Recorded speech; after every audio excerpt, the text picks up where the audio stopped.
outros poderes que não a mente divina, é anticristão. O bem que um remédio intoxicante parece fazer, é um mal, pois rouba ao homem suas modalidades de matéria, confiança em Deus, a mente onipotente, e, segundo a crença, envenena o organismo humano. A verdade não é a base da teogonia. As modalidades da matéria não formam nenhum sistema moral, nenhum espiritual.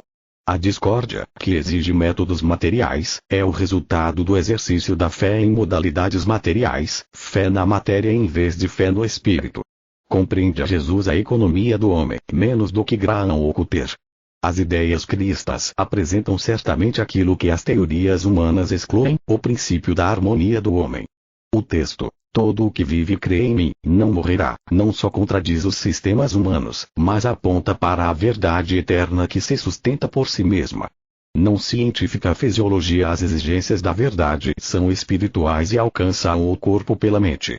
O melhor intérprete das necessidades do homem disse: não andeis ansiosos pela vossa vida, quanto ao que haveis de comer ou beber. Se há leis materiais que atalham a moléstia, o que é então que causa a moléstia? Não é a lei divina, pois Jesus curava os doentes e expulsava o erro, sempre em oposição à física, nunca em obediência a ela. A causalidade espiritual é a única questão a considerar, pois mais do que todas as outras, a causalidade espiritual está relacionada com o progresso humano. Parece que nossa época está preparada a abordar esse assunto, a ponderar um pouco a supremacia do espírito e ao menos tocar a orla da veste da verdade. Considerada a causalidade e a descrição do homem como puramente físico, ou ao mesmo tempo material e espiritual, mas em ambos os casos dependente do seu organismo físico, é a caixa de Pandora, da qual saíram todos os males, especialmente o desespero. A matéria, que se apodera do divino e pretende ser criadora, é uma ficção, na qual o paganismo e a luxúria são de tal modo sancionados pela sociedade, que a espécie humana lhe contraiu o contágio moral. Pelo discernimento do oposto espiritual da materialidade, ou seja, o caminho por Cristo, a verdade, o homem reabrirá, com a chave da ciência divina, as portas do paraíso, que as crenças humanas fecharam, e verificará que não é decaído, mas reto, puro e livre, sem precisar consultar almanaques para conhecer as probabilidades de sua vida ou do tempo, sem precisar estudar cerebrologia para saber até que ponto é homem. Paraíso recuperado. O domínio da mente sobre o universo, inclusive o homem, já não é uma questão a discutir, e sim uma ciência demonstrável. Jesus ilustrou o princípio divino e o poder da mente imortal, curando a doença e o pecado, e destruindo os fundamentos da morte. Questão resolvida. Por se enganar acerca de sua origem e de sua natureza, o homem se julga matéria e espírito combinados. Crê que o espírito é peneirado através da matéria, conduzido por um nervo, e está sujeito a ser expulso pela ação da matéria. O intelectual, o moral, o espiritual, sim, na imagem da mente infinita, sujeitos à não inteligência. A matéria contra o espírito. Não existe maior afinidade entre a carne e o espírito, do que entre o maligno e Cristo. As pretensas leis da matéria nada mais são do que crenças errôneas de que a inteligência e a vida estão presentes onde a mente não está. Essas crenças errôneas são a causa promotora de todo pecado e de toda moléstia. A verdade oposta de que a inteligência e a vida são espirituais, nunca materiais, destrói o pecado, a doença e a morte. O erro fundamental reside na suposição de que o homem seja um produto material, e de que o conhecimento do bem, ou do mal, que ele possui mediante os sentidos corpóreos, constitui sua felicidade ou desventura. Elaborar teorias sobre a evolução na qual o homem passa do cogumelo a um macaco, e do macaco à espécie humana, não nos leva nem um pouco na direção certa, mas, muitíssimo, na errada. Evolução sem Deus. Segundo classificação do materialismo, a espécie humana se eleva partindo da matéria.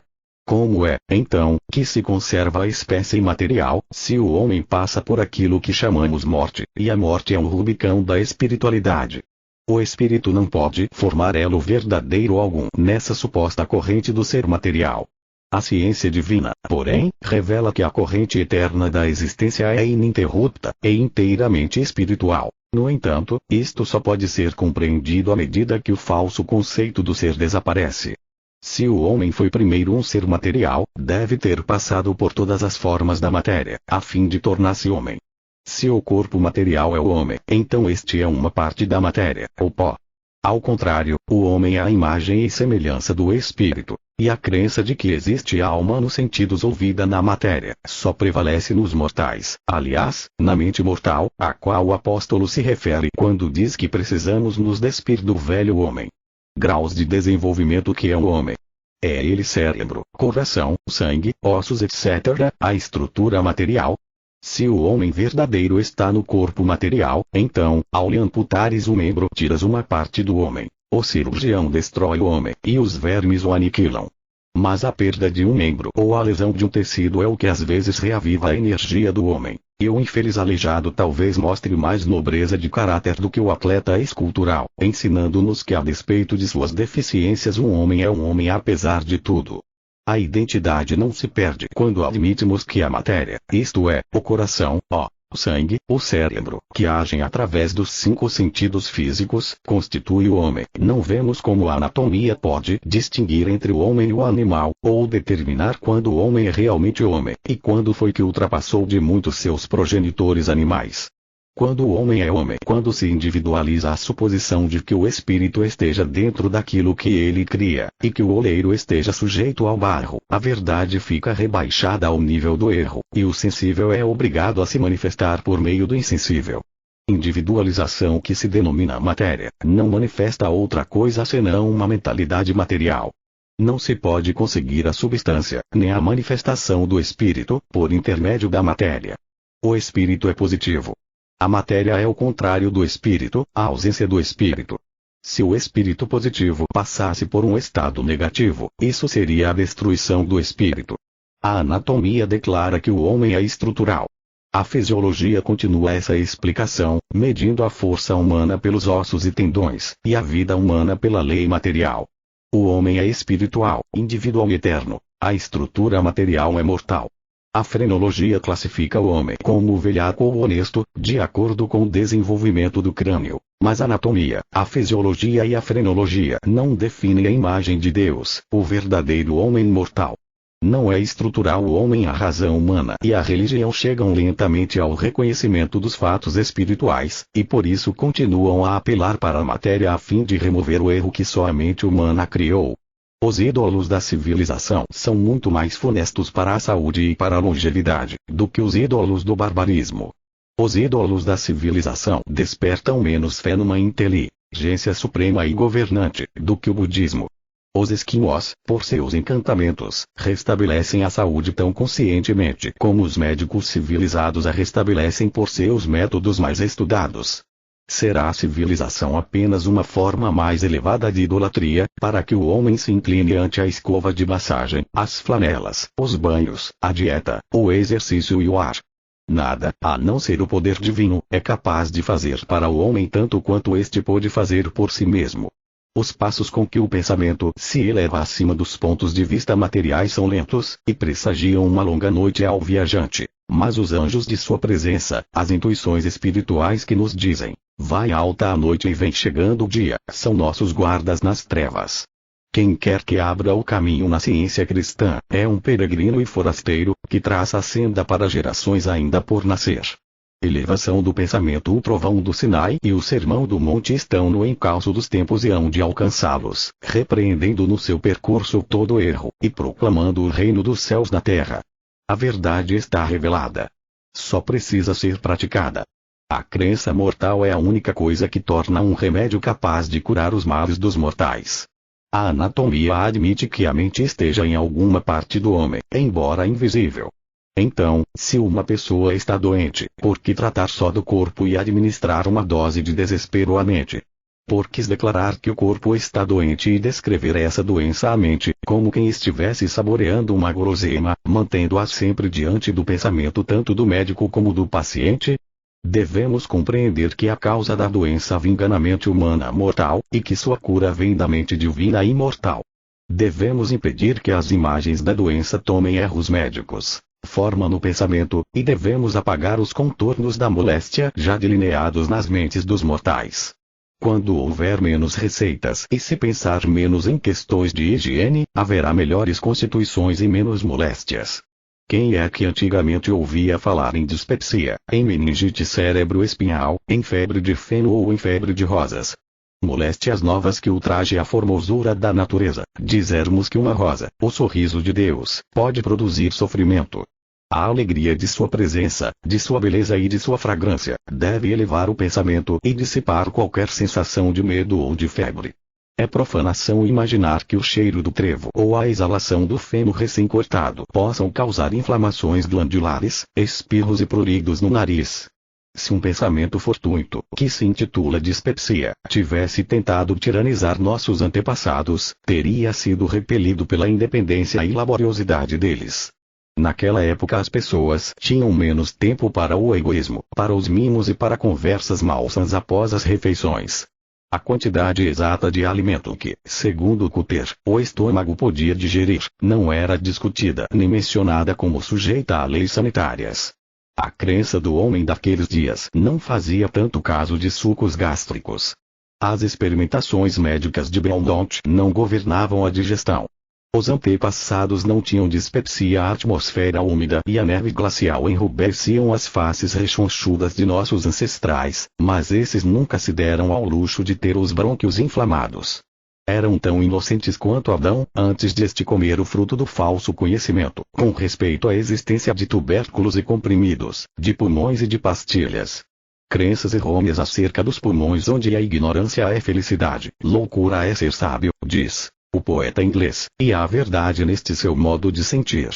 A ação da mente mortal sobre o corpo não era tão prejudicial, até o momento em que as curiosas ervas modernas empreenderam o estudo de obras de medicina, e que os Adãos pouco varones atribuíram sua própria queda e a sorte de sua prole à fraqueza de suas mulheres.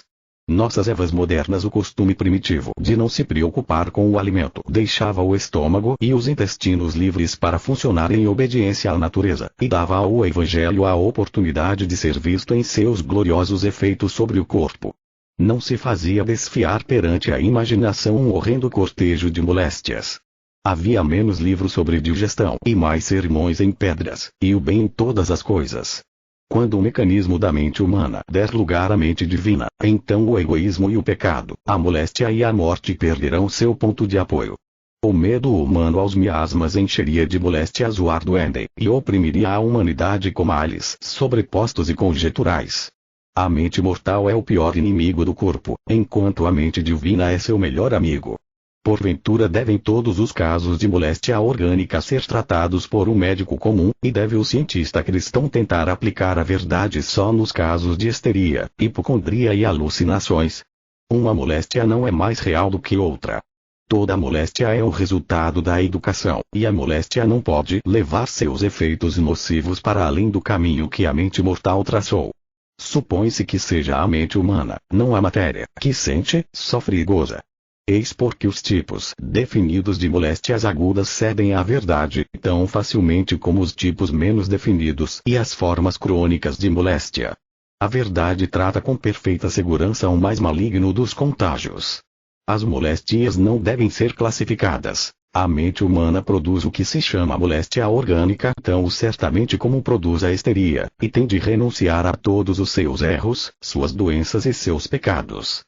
Isso eu demonstrei acima de qualquer dúvida.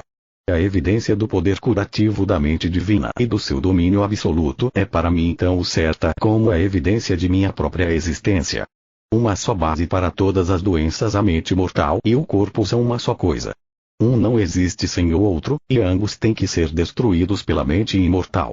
A matéria, ou o corpo, é apenas um conceito errôneo da mente mortal.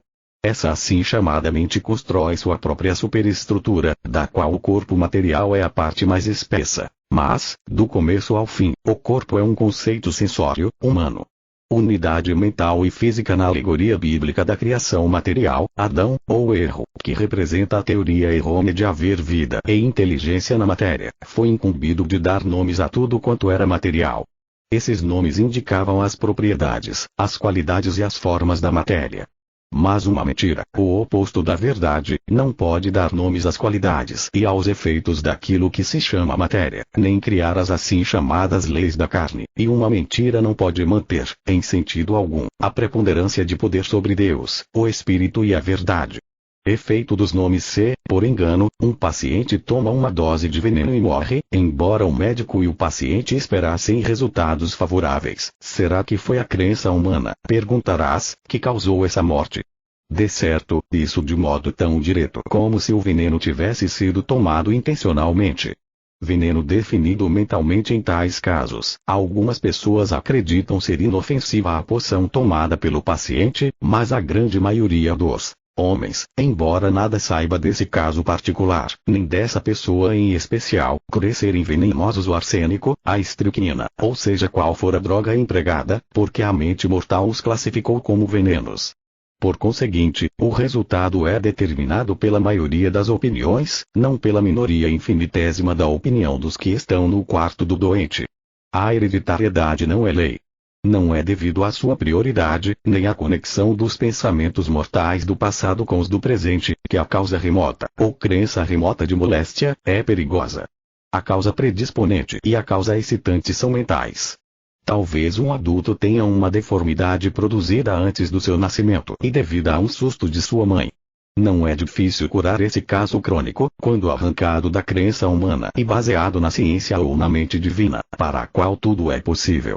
A mente mortal, que opera da base da sensação na matéria, é magnetismo animal. Mas essa assim chamada mente, da qual procede todo o mal, se contradiz e tem de ceder finalmente à verdade eterna, ou à mente divina expressa na ciência. Proporcionalmente à nossa compreensão da ciência cristã, libertamo-nos da crença de haver hereditariedade, de haver mente na matéria ou magnetismo animal, e desarmamos o pecado de seu poder imaginário, na proporção em que compreendemos espiritualmente o estado do ser imortal. Destruído o magnetismo animal por ignorar os métodos e a base da cura metafísica, podes talvez tentar associar a ela o hipnotismo, o espiritismo, a eletricidade, mas nenhum desses métodos pode ser misturado com a cura metafísica. Quem quer que alcance a compreensão da ciência cristã, na sua significação própria, efetuará as curas instantâneas de que ela é capaz. Isso, porém, só pode ser feito, tomando sobre si a cruz e seguindo Cristo na vida diária.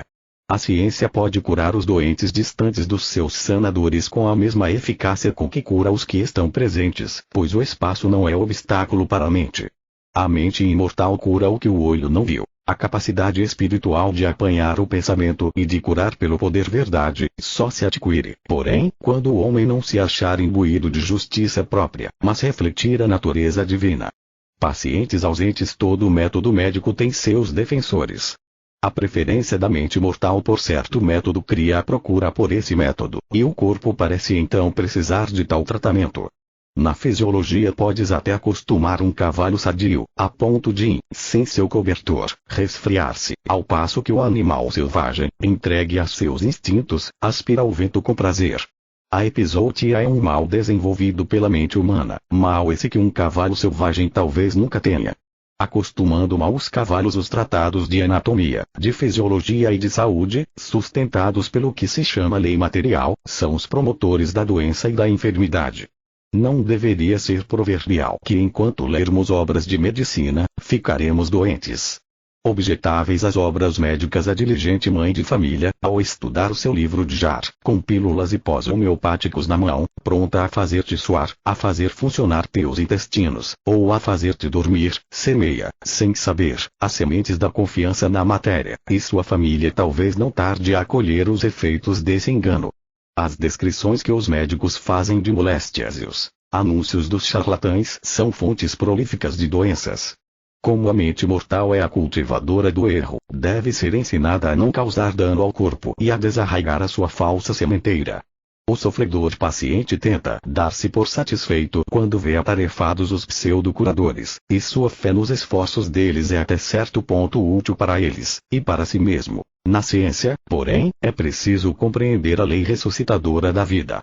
Essa lei é a semente que está dentro de si mesma, a qual produz fruto segundo a sua espécie, e da qual fala o Gênesis.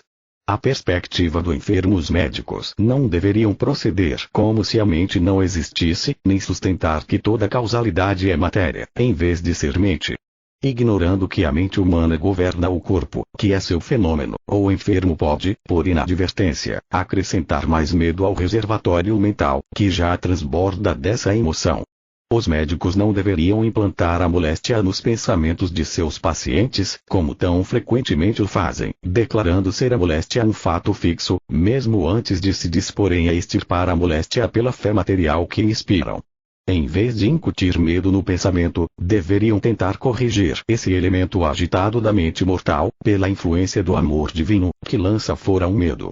O modo certo e o errado. Quando o homem é governado por Deus, a mente sempre presente que compreende todas as coisas, o homem sabe que para Deus tudo é possível.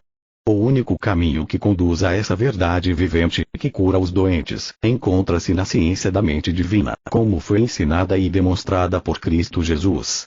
Verifiquei que a verdade divina é mais potente para fazer ceder uma inflamação, dissolver um tumor ou curar uma moléstia orgânica, do que quaisquer remédios inferiores. E por que não, uma vez que a mente, Deus, é a fonte e a condição de toda a existência? Antes de decidir que o corpo, isto é, a matéria, sofre de um distúrbio, deve-se perguntar: quem és tu que respondes ao espírito? Pode a matéria falar por si mesma, ou encontram-se nela as fontes da vida? A matéria, que não pode sofrer nem gozar, não tem parceria com a dor e o prazer, mas a crença mortal tem tal parceria. Decisão importante: quando manipulas os pacientes, confias mais na eletricidade e no magnetismo do que na verdade, e por essa razão empregas antes a matéria do que a mente. Enfraqueces ou destróis teu poder quando recorres a qualquer meio que não seja espiritual. Não é científica a manipulação, é tolice declarar que manipulas os pacientes, mas que não dás importância à manipulação. Se assim é, para que a manipulação? Em realidade manipulas porque desconheces os efeitos perniciosos do magnetismo, ou porque não és bastante espiritual para confiar no espírito. Em ambos os casos deves melhorar teu estado mental até finalmente alcançares a compreensão da ciência cristã. Se és material demais para amar a ciência da mente, e se estás satisfeito com boas palavras em vez de com bons efeitos, se aderes ao erro e receias confiar na verdade, então se repete a pergunta: Adão, onde estás? É desnecessário recorrer a qualquer outra coisa, a não ser a mente, para convencer os doentes de que estás fazendo algo por eles, porque, se ficam curados, geralmente o sabem e se dão por satisfeitos. Não palavras, mas obras. Onde está o teu tesouro, aí estará também o teu coração. Se tiveres mais fé nos medicamentos do que na verdade, essa fé te inclinará para o lado da matéria e do erro. Qualquer força hipnótica que possas exercer, diminuirá tua habilidade de te tornares um cientista, e vice-versa. O ato de curar os doentes só por meio da mente divina, de expulsar o erro pela verdade, mostra a tua posição como cientista cristão. As exigências de Deus fazem apelo só ao pensamento, mas as pretensões da mortalidade e daquilo que se chama leis da natureza pertencem à matéria. Qual delas devemos, então, aceitar como legítima e capaz de produzir o sumo bem humano? Não podemos obedecer ao mesmo tempo à fisiologia e ao espírito, pois um destrói absolutamente o outro, e um deles tem que ser supremo nas nossas afeições. É impossível trabalhar apoiando-se em dois pontos de vista. Se alguém tentar isso, dentro em pouco se devotará a um e desprezará ao outro. A fisiologia ou o espírito, as hipóteses dos mortais, são antagônicas à ciência e não se podem misturar com ela. Isso é claro para aqueles que curam os doentes, baseando-se na ciência. O governo do corpo pela mente tem de substituir as pretensas leis da matéria. A obediência à lei material impede a inteira obediência à lei espiritual, a lei que vence as condições materiais e põe a matéria sob os pés da mente. Os mortais rogam à mente divina que cure os doentes e logo excluem a ajuda da mente por usarem meios materiais, trabalhando assim contra si mesmos e contra suas orações, e negando a habilidade que Deus deu ao homem para demonstrar o poder sagrado da mente. Os argumentos a favor dos remédios e das leis de saúde provêm de algum triste incidente, ou então da ignorância acerca da ciência cristã e de seu poder transcendente. Não há lei material a admitir que a doença seja um estado sobre o qual Deus não tem domínio. É pressupor que o poder onipotente não tenha poder em algumas ocasiões. A lei de Cristo, ou da verdade, faz com que tudo seja possível ao espírito. As assim chamadas leis da matéria, porém, querem tornar ineficaz o espírito e exigir obediência aos códigos materialistas, afastando-se assim da base de que há um só Deus, um só legislador. Supor que Deus constitua leis de desarmonia é um erro. As discórdias não têm apoio na natureza ou na lei divina, por muito que se afirme o contrário. Pode o agricultor, segundo a crença, conseguir uma colheita sem semear a semente e esperar a germinação desta de acordo com as leis da natureza? A resposta é não, e no entanto as escrituras nos informam ter sido o pecado, ou seja, o erro, que primeiro causou a condenação do homem a lavrar a terra, e indicam que a obediência a Deus eliminará essa necessidade. A verdade nunca tornou o erro necessário nem concebeu uma lei para perpetuar o erro. As supostas leis das quais resultam o cansaço e a doença não são suas leis, porquanto a ação legítima, e a única possível, da verdade, consiste em produzir a harmonia. As leis da natureza são leis do espírito. Os mortais, porém, reconhecem geralmente como lei aquilo que oculta o poder do espírito. A mente divina exige do homem, a justo título, toda a sua obediência, afeição e força. Não lhe permite reserva alguma para qualquer lealdade menor. A obediência à verdade dá ao homem poder e força. A submissão ao erro redunda em perda de poder.